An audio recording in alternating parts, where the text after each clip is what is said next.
Kita ke informasi selanjutnya, Saudara. Bea Cukai Makassar gagalkan penyelundupan sabu 2 kg jaringan internasional asal Malaysia. Dari 4 kasus tindak pidana narkotika, petugas menangkap 8 orang pelaku yang 6 diantaranya perempuan. Pengungkapan 4 kasus narkotika dilakukan sejak Mei hingga pertengahan Juni 2025. Petugas menangkap 8 pelaku yang 6 diantaranya perempuan dan menyita barang bukti sabu 2 kg dengan perkiraan nilai barang 2,42 miliar. Kasus ini terungkap dari hasil analisis intelijen Bea Cukai Makassar terhadap 4 penumpang penerbangan internasional rute Kuala Lumpur Makassar. Penyelundupan sabu dilakukan dengan metode body strapping atau sabu dibungkus dengan pembalut dan disembunyikan di pakaian dalam yang digunakan. Dari pengembangan control delivered ke penerima paket di Kendari, Sulawesi Tenggara, kembali ditangkap 4 pelaku. Dari pengungkapan sejak akhir Mei sampai dengan pertengahan Juni ini kita memperoleh 4 kali dengan modus yang hampir sama, sebagaimana yang telah kami sampaikan tadi.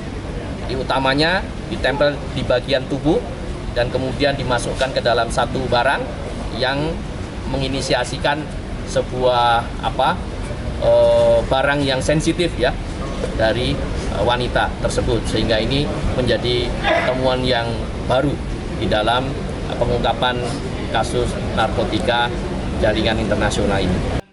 Kurir yang direkrut diiming-imingi upah 30 hingga 40 juta rupiah dengan membawa narkotika dari Malaysia.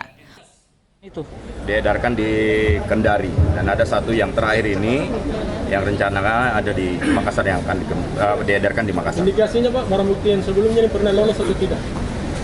Kalau itu karena yang baru ini yang kita tangkap, rekrutan baru, ya belum pernah sebelumnya. Jadi ini baru pertama kali dia lakukan, kemudian kita langsung bisa mengamankan yang bersangkutan. Ini profesinya semua perempuan ini? Perempuan ini apa Pak? Tidak ada pekerjaannya, ibu rumah tangga dan motifnya memang ekonomi. Para pelaku disangkakan Undang-Undang Nomor 35 Tahun 2009 tentang narkotika dengan pidana 5 hingga 15 tahun dan denda 1 miliar hingga 10 miliar rupiah.